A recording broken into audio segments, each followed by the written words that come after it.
के वायरल हो रही है धनिया पत्ता मिष्टी 3 कट्ठा धनिया नालंदा के लईची भैया। पहले तो हम बाइट जब देखा नहीं जी भैया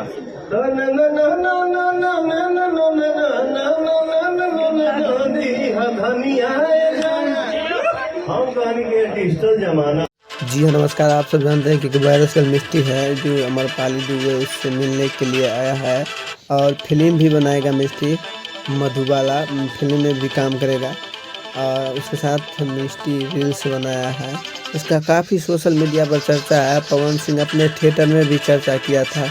एक बच्चा भिड़वा रहा है, नालंदा का जिला का है। इधर की मिष्टी तो हल्का मचा दिया भैया सोशल मीडिया पर। और इतना खबर देखने के लिए रमन वॉइस दरभंगा को चैनल को सब्सक्राइब कर। ये हतरा छोट लड़की लिपसिंग कैसे देती है, एक्सप्रेशन कैसे देती है। मुझे कुछ पल के लिए लगा कि कंप्यूटराइज के छोट का बड़ा सही भैया बड़ा लगी, लेकिन नहीं, वो शायद वाचिंग उसका उम्र 3 साल बहुत टैलेंटेड है बाबू। फैन है। थैंक यू लगातार इंटरव्यू भैया वायरल हो रहा है उसका और आपसे मिलने का जिज्ञासा दिला रही है। बिल्कुल मिला जाएगा। ये मेरा सौभाग्य होगा कि उस बच्चे से हम मिल पाए।